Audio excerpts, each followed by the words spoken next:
Yep. Okay, everybody.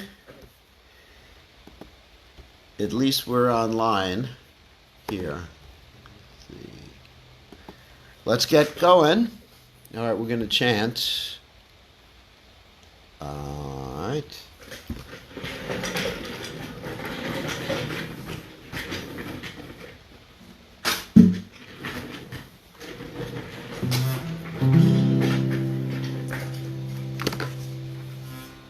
Okay.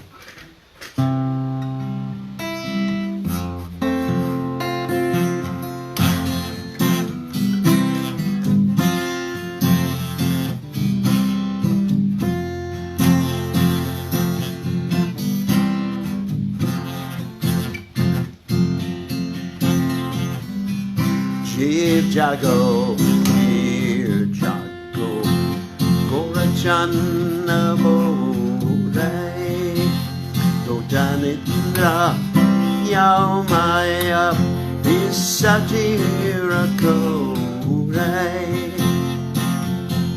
Palajiva, Paniai Se, Samsara Vitare, Muliye, Rohile Dumi, Abhijara Bahore, Tomarai Delai Te Ami, Oinu Avatara, Amipina Banduara, Kea Chehi Tomara.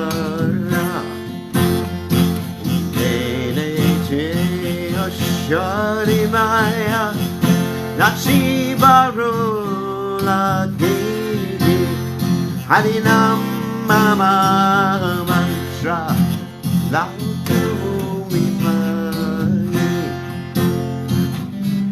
Wakati Reno Shamane Bodea Harinam Mama Lila Magia, Jiv Jago, Gorachana Bode, Danidra Maya, Nidra Maya, Visajira Kode.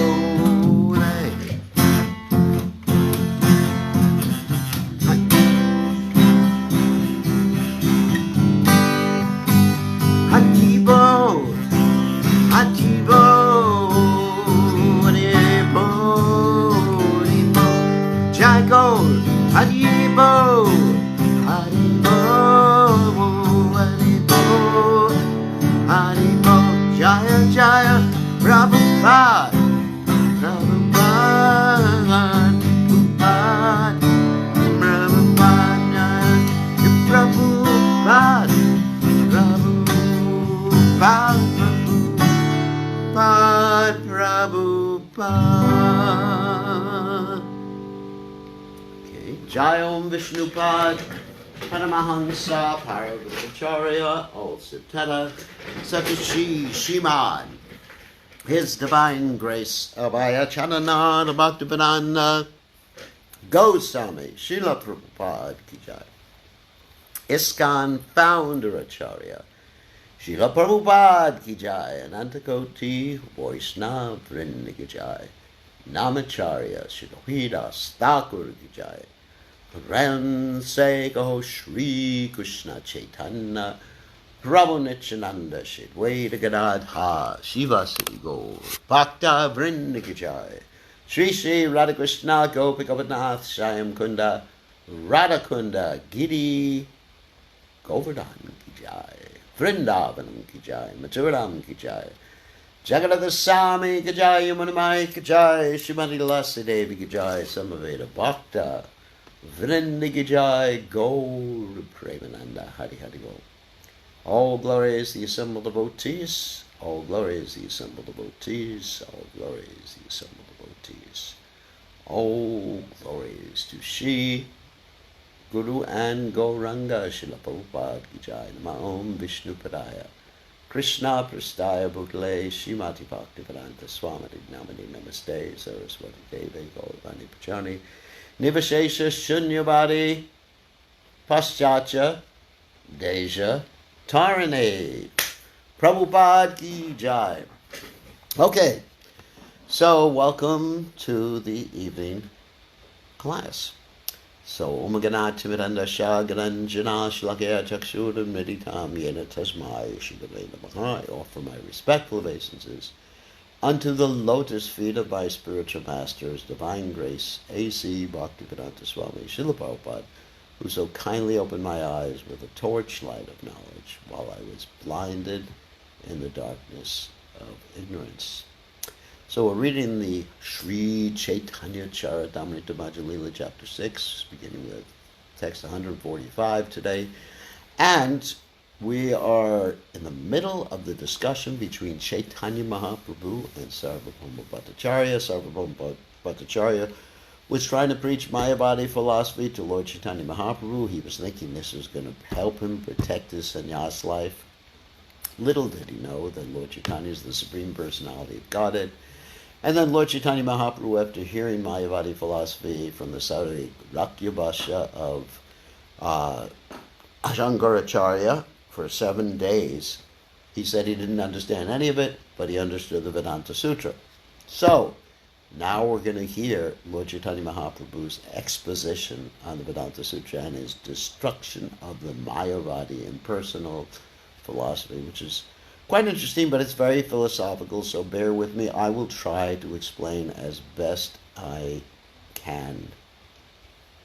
And anyway, it's interesting.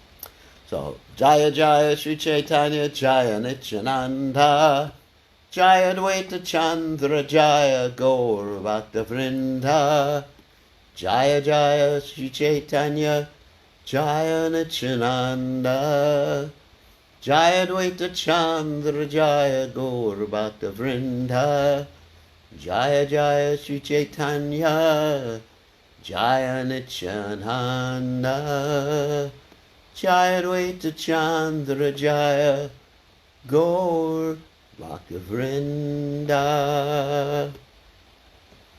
Hold on a second, just get everything set up.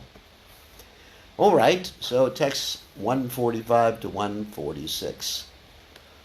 Bhagavan Bahuyaite Abekaila Madha Rakrita Shakti Te Tabe Kaila Vilokana Se Kale Nahi Janme Prakrita Mano Nayanda Othoiva Prakrita Brahmera Netre Mana. Sri Chaitanya Mahaprabhu continued. When the Supreme Personality of Godhead wished to become many, he glanced over the material energy. Before the creation, there were no mundane eyes or mind. Therefore, the transcendental nature of the absolute truths, mind and eyes, is confirmed. So, of course, there were minds and eyes in the spiritual world. However, in the material world, there were no minds or eyes because the material world was devastated in the state of Pradhan. And then when the Lord, as the Mahavishnu, looked at the material energy, he impregnated the material energy with all the living entities, and that was through his glance, because he's able to impregnate with his glance Saikshata Angani Yasha Shakalendriyadri Tivanti. He can do anything with any one of his senses. He can impregnate with his eyes, he can impregnate with his ears, with his nose, with his tongue, any of those different ways he can do, even just wanting it to happen. So, anyway, before the creation, there was no material manifestation. And during the creation, he exists, and after the creation, he exists. And of course, that's like the verse that I quoted yesterday from the Chatushloka, Ham Evasameva Greynanyad Yat Sarasat Puram Paschabham Yadita Shat Yosha Shri Shayat Shah Soshmiyaham. In the Chandogya Upanishad 6.2.3, it is said, Ta'aikshatat, the same Sanskrit expression I just used, Bahusham Prajayaya. That means, through his glance, Om Sham Praja, he manifested the living entities, the Praja. This statement confirms the fact that when the Supreme Personality wishes to become Godhead, wishes to become many, the cosmic manifestation arises simply by his glancing over material energy. So where were the souls before that? Well, they were within the body of the Lord, in a dormant state, suspended animation. It may be because there was the previous creation, and then when the Lord breathed in, there was the dissolution, and when he breathes out, there's the creation again. Okay. So, it may be noted that the Supreme Lord glanced over the material nature before the creation of this cosmic manifestation. Before the creation, there were no material minds, material eyes. Therefore, the mind by which the Supreme Personality of Godhead desired to create is transcendental, because it wasn't a material creation, and there was no material creation, so it had to be transcendental to the material creation. Duh, that's pretty obvious. And the eyes with which he glanced over material nature are also transcendental. Thus the Lord's mind, eyes, and other senses are all transcendental. Transcendental. Transcendental means to transcend. They're beyond. Let me turn this other light on for this other internet connection. Hold on. Okay. So more light. That means to transcend this material world. That's what transcendental means. It doesn't mean something subtle. It means something that's completely beyond earth, water, fire, air, ether, mind, intelligence, and false ego. So, Brahma Shabde Kahi Purna Swayam Bhagavan Krishna Shastrera Pramana. The word Brahman indicates the complete Supreme Personality of Godhead, who is Sri Krishna. That is the verdict of all Vedic literature. As we've stated many times before, Brahman means that which is the greatest. And the greatest has everything in it, including variety. This is also confirmed in the Bhagavad Gita in the 15th chapter, text 15, which is one of the most famous verses, where the Lord says, Vedaischa savar aham eva vedyaha. That means by all the Vedas I am to be known. The ultimate object in all Vedic literature is Krishna. Everyone is searching for him, but they don't know that they're looking for him. This is also confirmed elsewhere in the Bhagavad Gita, in the 7th chapter, text 19. Important verse. Bahunam janmanam ante gyanavan mam prabhajate. Vasudeva sarvam iti sa mahatma sudurlabhaha. After many births and deaths, he was actually in knowledge surrenders unto me, knowing me to be the cause of all causes and all that is. Such a great soul is very rare. When one has actually become wise through the study of Vedic literature, he surrenders unto Vasudeva, Bhagavan Sri Krishna. This is also confirmed in the Srimad Bhagavatam in the 1st canto, 2nd chapter, texts 7 to 8. Vasudeva Bhagavati Bhakti Yoga Prayojataha Janayat Yashuvaya Ragyam Dhyanam Cha Yad Hoitukam Dharma Swadastata Pungsam Vishvaksenikata Suya Notpadye Yadi Vitim Shama Eva Kevalam. Very important. I think I should translate this. When one renders devotional service unto the Supreme Personality of Godhead, Bhakti Yoga, which means to connect to Krishna in love, not karma yoga, but bhakti yoga, then automatically one gets what? Causeless, that's haitukam, and then goes back and refers to vairagyam, causeless renunciation, which, let me describe renunciation. A devotee's renunciation is nirapeksha. He's not interested, he's not negative, he's not positive. He's neutral. He's not spitting at anything. At the same time, he's just neutral. He's not attached to anything in this world, or not detached from anything in this world, or not repulsed by anything. He's simply neutral. Pure devotee, of course. He's simply neutral. So vairagya means without passion. Passion to enjoy, passion to renounce, any self-centered point, subtle or gross. So one who performs devotional service, continuing with my translation, to the Lord achieves causeless, that means there's no material cause, renunciation from this material world as well as knowledge. And then the second half on this one is so one who performs Krishna consciousness, and he doesn't, if someone doesn't get a taste, a sabor, as they say in Spanish, a taste for hearing and chanting of Krishna's Krishna Katha, which talks about Krishna, then he's doing something wrong. Shramevi Kevalam, he's wasting his time.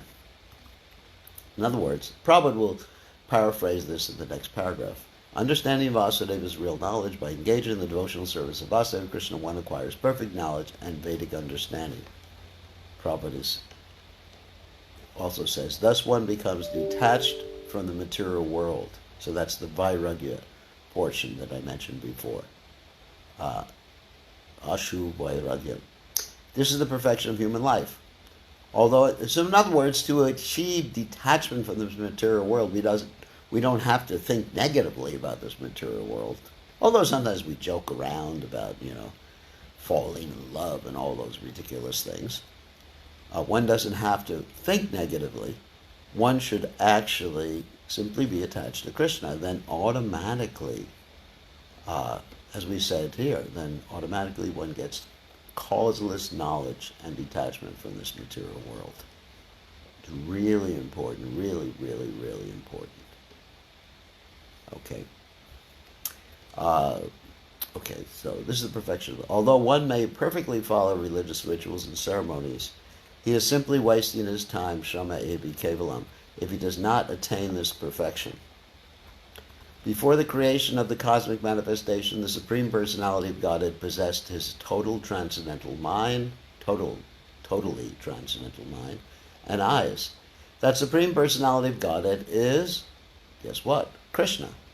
A person may think that there is no direct statement about Krishna in the Upanishads, but the fact is that the Vedic mantras cannot be understood by people with mundane senses. As stated in the Padma Purana, this important verse, which Prabhupada would often quote, Atakshi Krishna Namadi Na Bhavet Grayam Indriyahai. That's from the Caitanyacaritamrta, Madha Lila 17th chapter, text 136. A person with mundane senses cannot fully understand the name, qualities, form, and pastimes of Sri Krishna. The Puranas are therefore, actually there's more to that verse, Dakshi Krishna Namadi Nabhavek Brahmindriyai Sevamukhehi Jivawado Swayameva Sparachara. But if one actually serves the Lord, one's senses become purified so that one can perceive the presence of the Lord. With one's spiritual senses, Rishikena Rishikesha Sevanam Bhakti Richate. The Puranas are therefore meant to explain and supplement the Vedic knowledge. The great sages present the Puranas. Purana means old, but it actually means more than that. They're histories, but arranged in a specific way to present a specific aspect of the Krishna conscious philosophy. The great sages present the Puranas in order to make the Vedic mantras understandable for common men. Sri Sujat Bandhanam, Srimad Bhagavatam 1:4-25.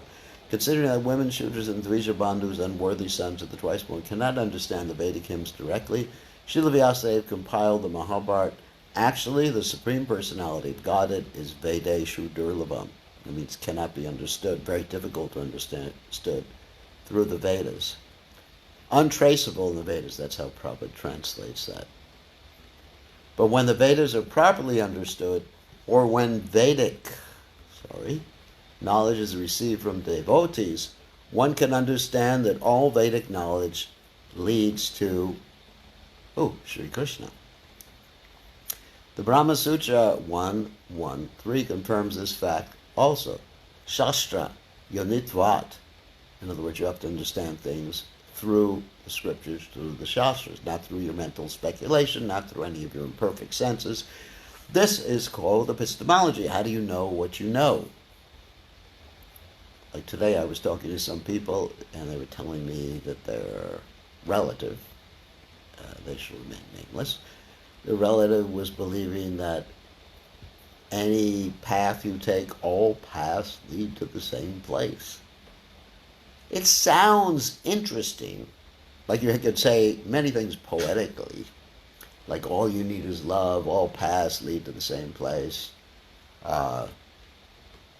You have many poetic sayings, which I don't remember all of them right now, or probably none of them. But that doesn't mean the poetic saying is right just because it's poetic. We gave the example that someone may say, my love is like a red, red rose. So that doesn't mean your love is a rose and red. It's a metaphor. So you can say all roads lead to the same place, but on what basis are you making that statement? Why do we have Google Maps if all roads, even in this material world, don't lead to the same place? There's many different roads, and they lead to different places. You can go at least 2 directions on each road. Some roads maybe you can go 4 directions on. It's very stupid to say all roads lead to the same place because there's no objective evidence of that. There's no Shastric evidence of that. It's only some spaced out, creepy people say that. So what's your evidence? Why do you believe what you believe? This is called epistemology. And basically, on that basis, we can challenge anyone, at least on the spiritual platform. Why do you believe it?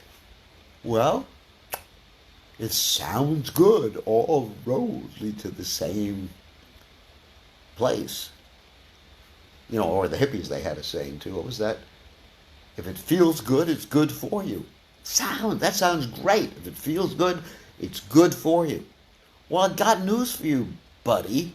There's a lot of things that feel good that ain't good for you. A lot of things in this world.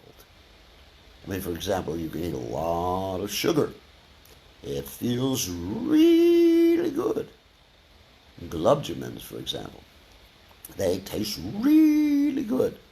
And then you get really good diabetes. So if something feels good, it can be bad for you.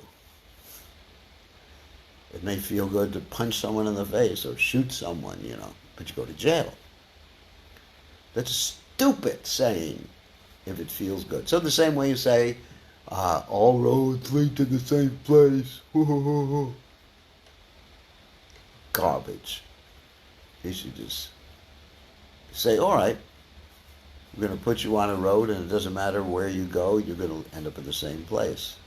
And that same place is lost, baby. Lost.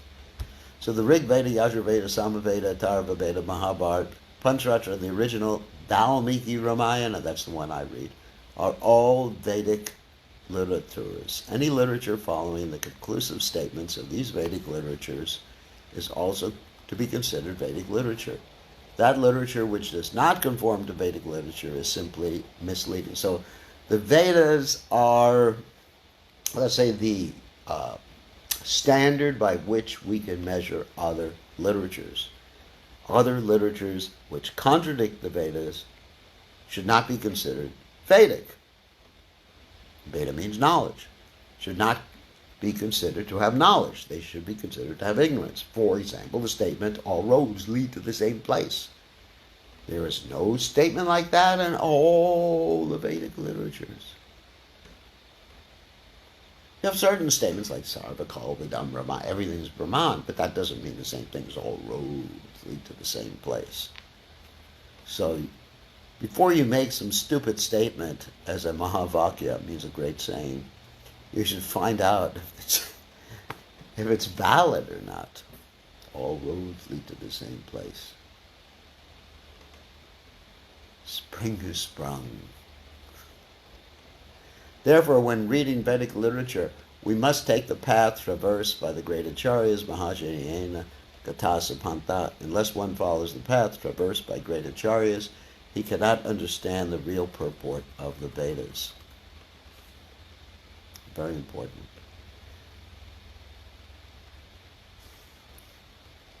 Yes, what about this verse? All of them, as they surrender unto me, I reward them according. That's a reciprocal. Everyone follows my path in all respects. In other words, you're controlled by Krishna, And there's two ways that you can actually go on a path. But the first part of the verse is Yayata mam prapajante tams tataiva bhajamiham. As they approach me, I reciprocate accordingly. That's the direct translation. Prabhupada says I reward them. It's the same thing. I reciprocate with them accordingly. That doesn't mean that whatever you do, you get the same result. Everyone follows his path? Yeah, because everyone is controlled. Everyone follows my path. So Krishna has many paths. Krishna doesn't say there's one path. He says everyone follows my path. Yayatamam prapajate tam satabhajamiham. Mama vartmanu vartante manusha partha sarvashaha. So there's many paths. There's the pathway to hell, there's a pathway to the heavenly planets, there's a pathway, and they're all Krishna's paths that he sets out. Just like saying that everyone is following Google Maps, the Google Roads, or whatever you call them. Okay. Srila Prabhupada said, if you like what you... I found a few locations for Rollins near you. Oh my God. The first one is... There's my Google. I said Google, and my Google Home actually responded to it. Srila Prabhupada said, if you like what you eat, you digest it. Can you explain the difference between this and if it feels good, it's good for you? You have to qualify that statement. Prabhupada said, if you like what you eat, you'll digest it. There's a difference than whether it's good for you. You can like eating meat and then you get bad karma. It's completely different than saying if you like what you eat, it's good for you. Try to understand the difference. If you like what you eat, you'll digest it. Yeah, you'll digest it. I mean, I could digest a lot of things that aren't good for me. I think there's quite a bit of difference. It's quite logical there. So, yes, it's never said in the Vedic literatures that all paths lead to the same place. That's a bunch of hogwash and nonsense, and it's a misunderstanding, misquoting of different verses that have been explained. The confidential meaning of the Vedas is not easily understood by common men. Therefore, that meaning is supplemented by the words of the Puranas. Why is it not understood? Because the Vedas, Triguna Vishaya Veda, Nistriguna Bhavarjana, Nirdondvo Nityasatvasto Niryoga Kshematnavan. The Vedas are mainly meant for people in the modes of nature. And so there's different parts. There's Karma Kanda, Jnana Kanda, Upasana Kanda. Karma Kanda means for material upliftment, being a nice guy in the material world, doing all your different havans and sacrifices. Jnana Kanda means getting liberated or attaining knowledge. Upasana Kanda means either the impersonal liberation or Bhakti Yoga. So we are interested in the highest, which is Bhakti Yoga, personal liberation. Aho bhagyam, nandagopa vajaukasam, yan mitram paramanandam, purnam brahma sanatanam. How greatly fortunate are Nanda Maharaj, the coward men, and all the inhabitants of Brajabhumi. There is no limit to their fortune because the absolute truth, the source of transcendental bliss, the eternal supreme Brahman, has become their friend. This quotation from Srimad Bhagavatam 10:14-32 is spoken by Lord Brahma.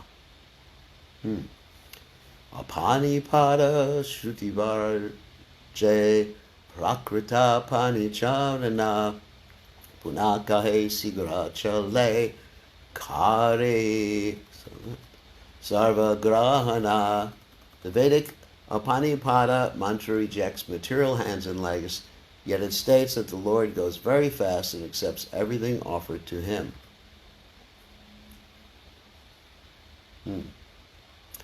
So that we've mentioned this before, that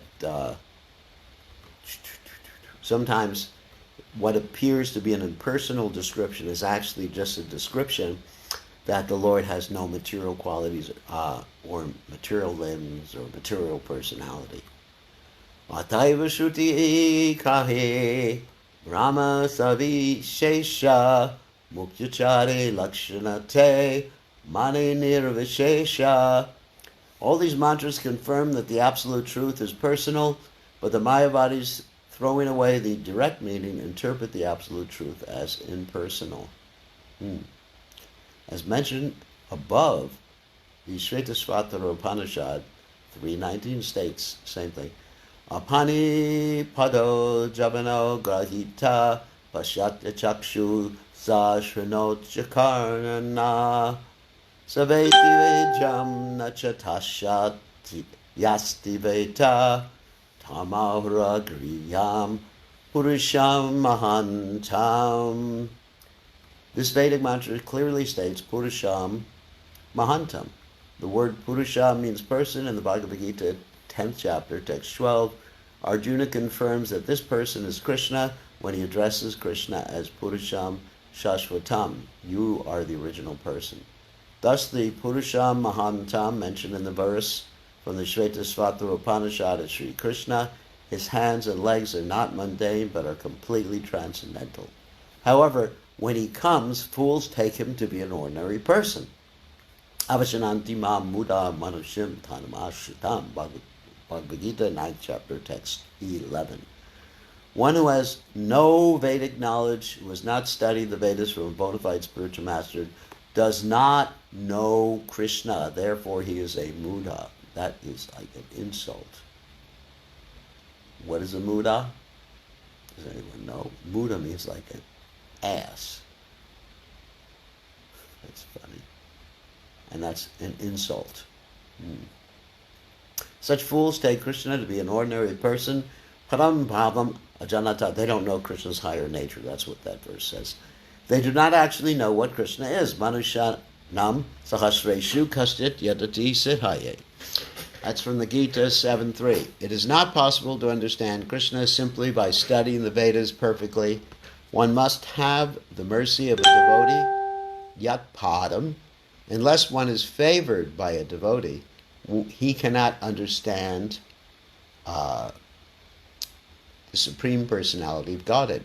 Arjuna also confirms this in the Bhagavad Gita, in the 10th chapter, text 14. My Lord, it is very difficult to understand your personality. The less intelligent class of men cannot understand the Supreme Personality of Godhead without being favored by his devotee. Therefore, the Bhagavad Gita in the 4th chapter, text 34, contains another injunction. Tad vidi pranipatena pariprashnena sevaya upadekshanti te jnanam jnaninas tattva darshanaha. One has to approach a bona fide spiritual master and surrender into him. Only then can one understand the Supreme Personality of Godhead as a person. Let's see if I can correct this thing now. Yeah, I should be able to correct it. There we go. Okay, good. So, Sadaishvarya Purananda Vigrahayanhara Hena Bhagavani Tumi Kahanirakara. Are you describing as formless that Supreme Personality of Godhead whose transcendental form is complete with 6 transcendental opulences? Of course, this is Lord Chaitanya Mahaprabhu speaking. He is saying to Sarvabhauma Bhattacharya, are you making this mistake in describing the Supreme Personality of Godhead as being formless when he has a transcendental form and he has 6 opulences like wealth, strength, renunciation, etc.? It's a very challenging statement by Lord Chaitanya Mahaprabhu. Purport: if the Supreme Personality of Godhead were formless, how could he be said to walk very fast and accept everything offered to him? Rejecting the direct meaning of the Vedic mantras, the Mayavadi philosophers interpret them and try to establish the absolute truth as formless. Actually, the Supreme Lord has an eternal personal form full of all opulence. The Mayavadi philosophers try to interpret the absolute truth as being without potency. However, in the Shvetashvatara Upanishad 6.8, it is clearly stated, Purasha Shaktir Vividaiva Shriyate. That's from the Madha Lila 2 and Madha Lila 13, but 2 from it's also from the Madha Lila 65. The absolute truth has multi-potencies. That's what there's a very famous verse from the Upanishads, Purasha Shaktir Vivadaya Shute, that Krishna has many, many different potencies. And of course, the potencies are generally under three categories. Vishnu Shakti Para Prokta, Kshetrakyakitata Para, Avidyakarma Sangyaya, Tritira Shakti Ishate. What are the three different potencies? The material energy, which is considered to be ignorance and activities, ignorant activities. There's the Jiva soul, which has the choice between spiritual, that's us, we're of that particular category. And then Para Prakriti, the transcendental nature. So those are the three basic categories. Of course, there's many subcategories within those three basic categories. So, Svabhavikatina Shakti Ye Brahme Hoya Ni Shakti Kakari Tanre Karaha Nischaya. The Supreme Personality of Godhead has three primary potencies, which is what I just said. Vishnu Shakti Parabrokta Shakti Yakitata Paravidyakarma Sangyanyatra Tira Shakti Ishate, material energy, the spiritual energy, and us, the Jiva souls. That's the marginal potency, because we can go either way. Those are three potencies. Sri Chaitanya Mahaprabhu now quotes 4 verses from the Vishnu Purana, 6.7.61 to 63, and 1.12.69 to explain the different potencies of the Lord. And this is what I just quoted for you all. Isn't that great? Vishnu Shakti Para Prokta Kshetrakyakitata Para Avidyakarma Sangyanya Tritya Shakti Rishate. The internal potency of the Supreme Lord Vishnu is spiritual, as verified by the Shastras. There's another spiritual potency known as Kshetrajna, or the living entity, the third potency, which is known as nescience. Makes the living entity godless and fills him with fruitive activity. So, nescience. Nescience. It's the same thing, nescience. So someone is nescient, that means they're covered up, they're ignorant, they're stupid, all sorts of good descriptions for that. Kshetrajna literally means the knower of the field, because we're the knower of this body, which is our field of activities. In one sense, Krishna is also Kshetrajna, because he's the knower of all fields, he's the knower of our body, the whole material universe. Everything is Krishna's body in one sense. In another sense, Krishna has a transcendental body that has nothing to do with this material world. So, and the internal potency is the serving potency, headed up by, guess who? Srimati Radharani. And Srimati Radharani is called the original potency. The word for potency is Shakti, so she's called Adi. Adi means one, or the original, the Adi Shakti of the Lord. In the Bhagavad Gita, in Sri Krishna's discourse on the Kshetra and Kshetrajna, that means the body and the knower of the body, in plain English, it is clearly stated that the Kshetrajna is the living entity who knows his field of activities. What's your field of activities? The body. That's all you know. Now you may say, okay, here's what I'm saying. You may say, I know this bottle, but you don't know this bottle. You know, basically, the bodily sensations, but you have no direct experience of this bottle. I'm not going to show you what's in the bottle. But you have no direct experience of this bottle. Did you know that? That's really cool. Because you experience the bodily interactions. The body is interacting with this bottle, and you're experiencing, all the different, let us say, signals that are sent through the nervous system and the blood and everything like that. That's what you're experiencing. You're not experiencing the bottle. It's an illusion. So anyway, the living entities in the material world are forgetful of their eternal relationship with the Supreme Personality of Godhead. This forgetfulness is called avidya, or nescience. So the word for knowledge is vidya. The word for opposite of knowledge ignorance is avidya. You ask it, you put an A in front of the word, you get the opposite. The word avidya shakti, that means the potency of ignorance. The avidya potency of the material world provokes fruitive activity. In other words, makes someone try to work for themselves, do things for themselves, acquire things for themselves, and deny the existence of the Lord. Although this avidya shakti, it's an actual potency, material energy. It actually has two aspects. It throws you into illusion and keeps you in illusion. The throwing and keeping. So you're thrown into illusion, and every time you want to get out, there's so many reasons why you can't get out. I can't. I'm in love. So many stupid reasons. Material energy in essence is also an energy of the Supreme Personality of Godhead, and that energy is called the prison house superintendent. Another name for that energy is Durga. Ga means to go. Dura means with difficulty. And that's what a warden is in the prison house.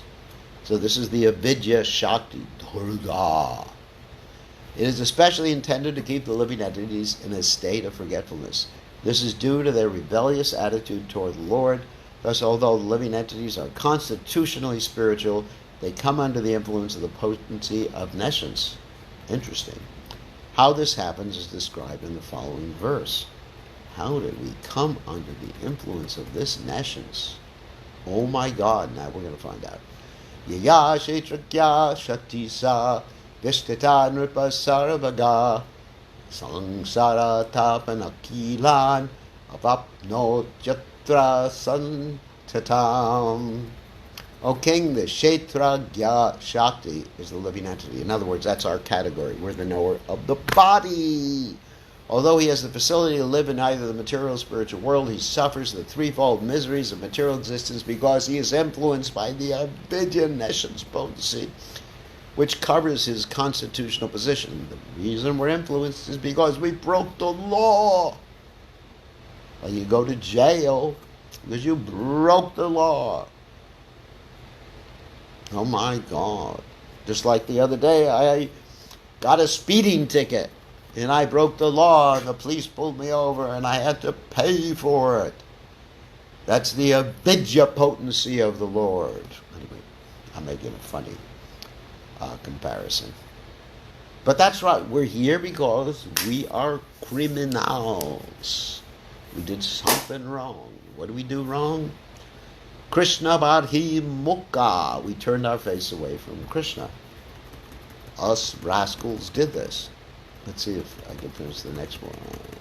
Yeah, we'll just read the next one, and that'll be our last one for today. Tayatura hitatvacha shakti kshetragya sangita sarvabhuteshu bhupala tarat miyena vartate. This living entity, covered by the influence of nescience, exists in different forms of the material condition, O King. He is thus proportionally freed from the influence of material energy to a greater or lesser degree. In other words, according to our desires and according to our association with the material energy and the modes of nature, we're more or less freed.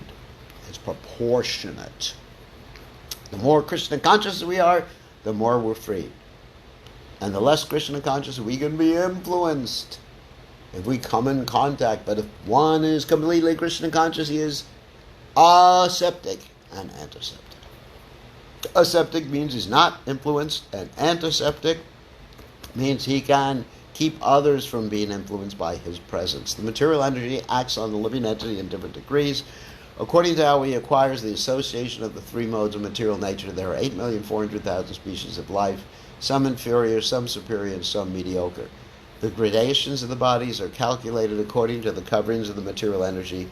In the lower categories, including aquatics, trees, plants, insects, birds, and so forth, spiritual consciousness is almost non-existent. In the mediocre category, the human form of life, spiritual consciousness is comparatively awakened. In other words, more than in the buggies.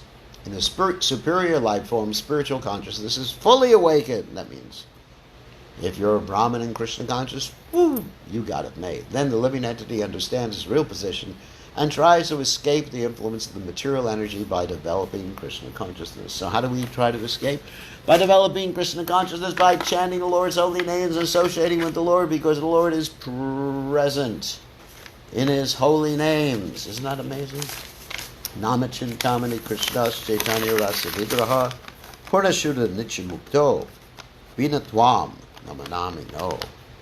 The Lord is none different from his holy names, and any time you want to be with Krishna, you can be with him. Anywhere, any place, any time. Just go, Hare Krishna, Krishna Krishna, Hare Hare, Hare Ram, Ram Ram, Hare Hare.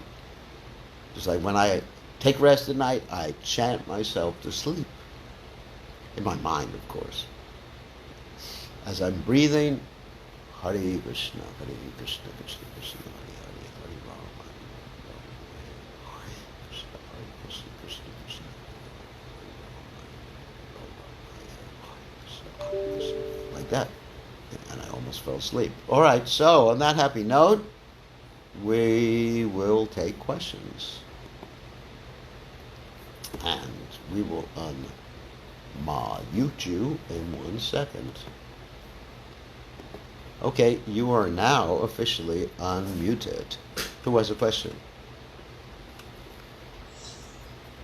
Gurudev. Oh, Madha. Krishna. Good to see you.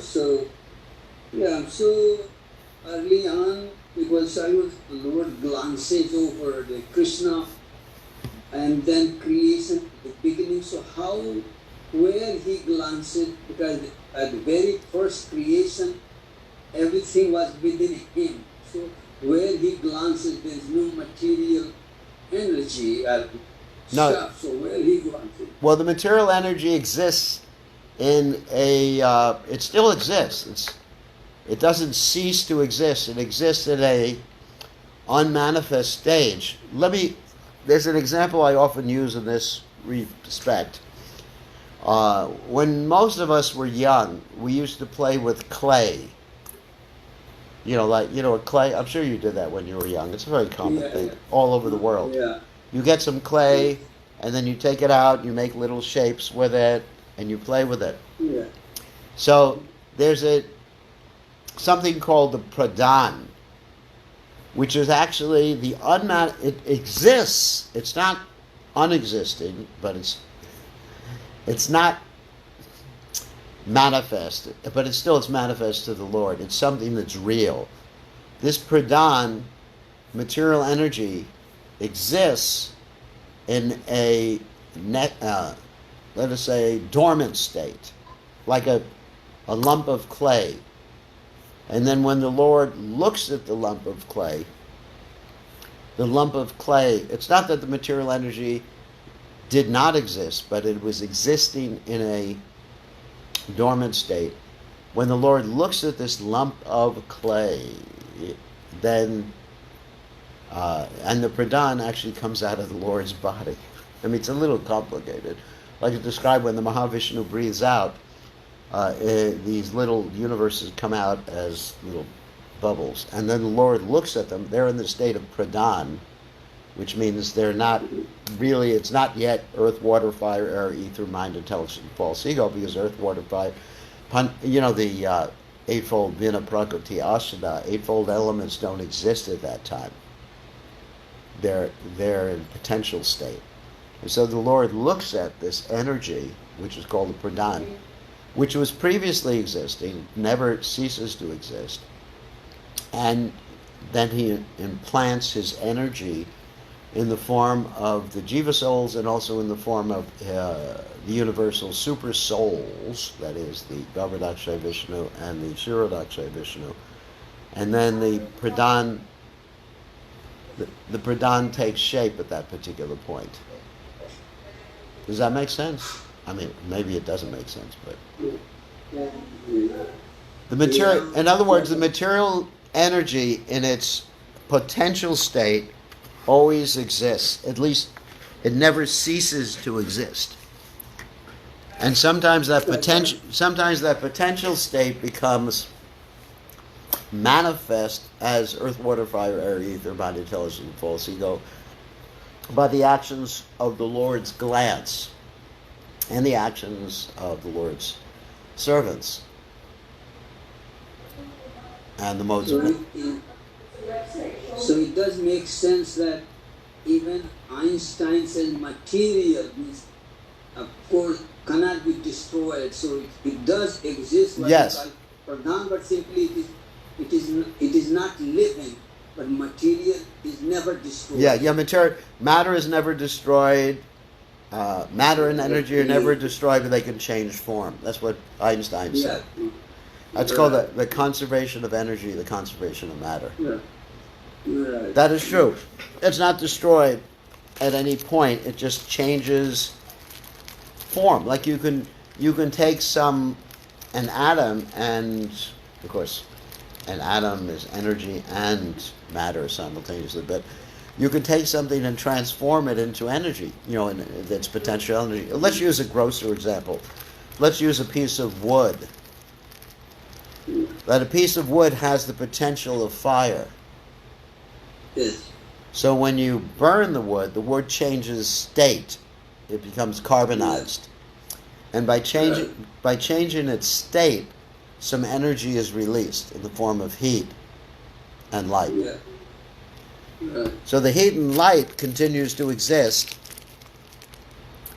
but energy is never lost, or matter is never lost. It just can exchange between each other. So it's a conservation of matter and energy. Yeah. That's good. Yes. Thank you, Maharaj. Thank you. Gurudev, here's the question. Isn't there earth, water, fire, air, etc. in the spiritual world? It's not. It's all Satchidananda in the spiritual world. I mean, it apparently is like earth and everything, but it's not earth. It's not a material element. In the spiritual world, you have simply everything is eternal, full of bliss and knowledge in the spiritual world. I mean, how could you have earth in the spiritual world? You have, yes, you have something that may look apparently like the earth in the material world, but the earth is actually fully conscious in the spiritual world. It's not earth. It's spiritual. Spiritual means that everything is conscious. The rocks, the trees, the cockroaches. I don't know if there's... Yeah, I'm sure there's cockroaches there. The ticks. Anyway. I mean, whatever's there in the spiritual world is fully 100% conscious. The buildings are conscious. The clouds are conscious. The computers are conscious in the spiritual world. The internet is conscious. I know there's no internet or computers in the spiritual world.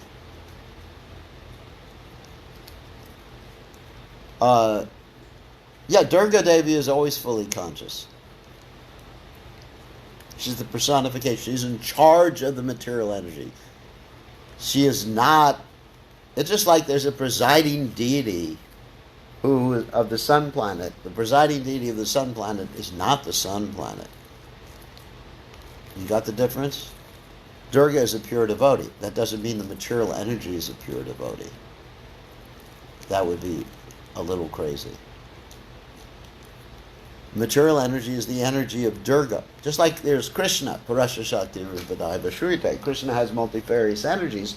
In one sense, you say the energies are the same as Krishna, but in another sense, they're different from Krishna.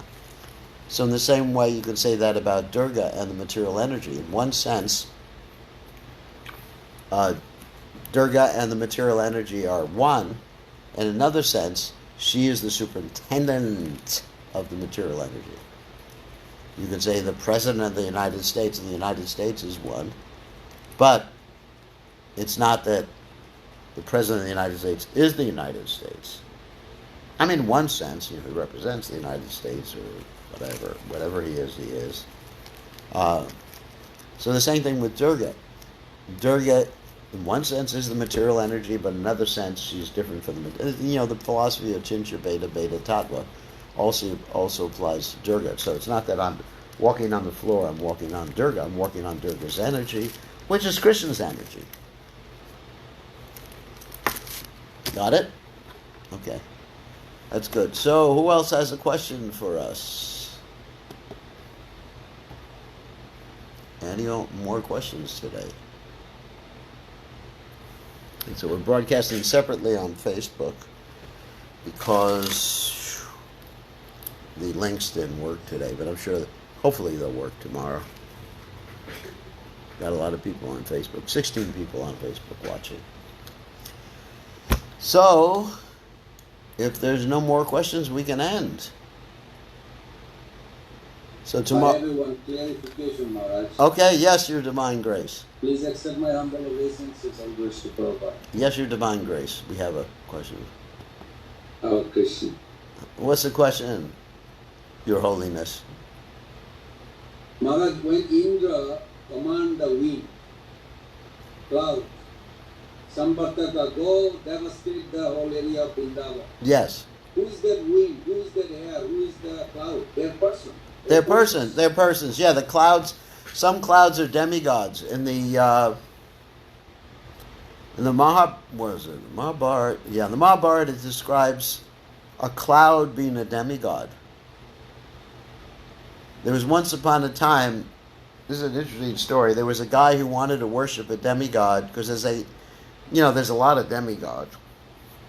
So he wanted to worship a demigod that nobody else worshipped.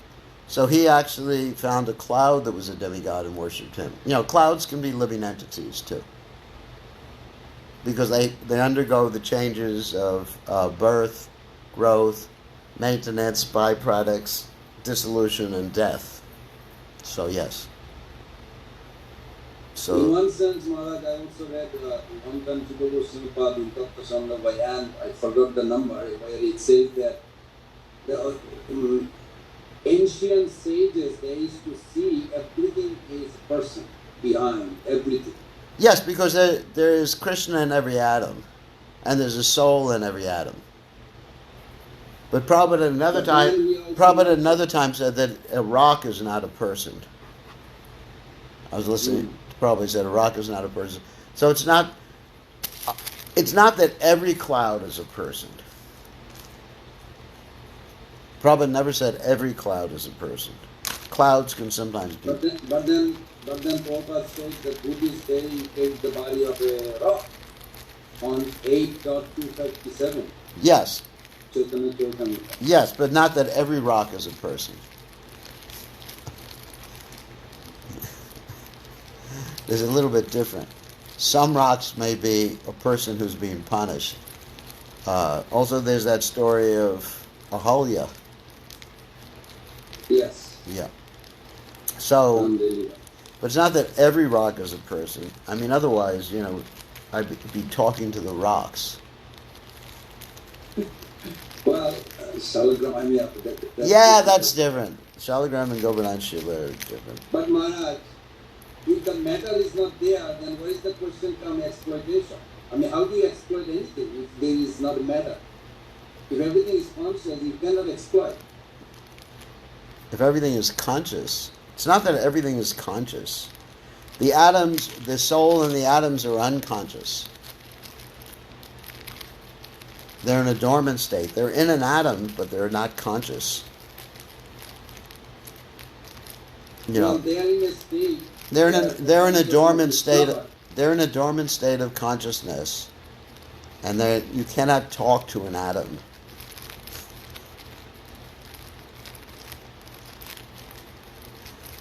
It's not that every.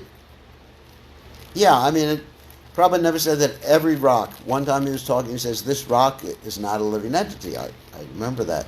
So that's not that every rock is a living entity. Some rocks may be. Prabhupada never said every cloud is a living entity either. Some clouds may be. But we know that there's living entities everywhere. Sarvagataha. In every single atom there's living entities. So it's not that, even though every atom in a particular rock may be or have a living entity in it, it's not that the whole rock has one living entity controlling it.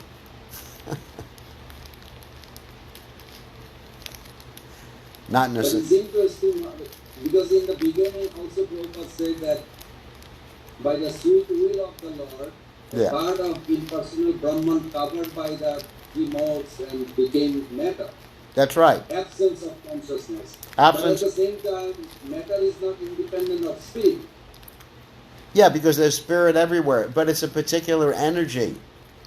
Otherwise, what is the meaning of Vishnu Shakti Para Prokta? Kshetra Gyakya Tata Para. Avidya Karma Sangam. What is the meaning of three energies? If you take the material energy just to be a jiva soul, then there's no meaning of that verse in the Vishnu Purana. Correct. There's three energies, and these energies are eternal energies of the Lord.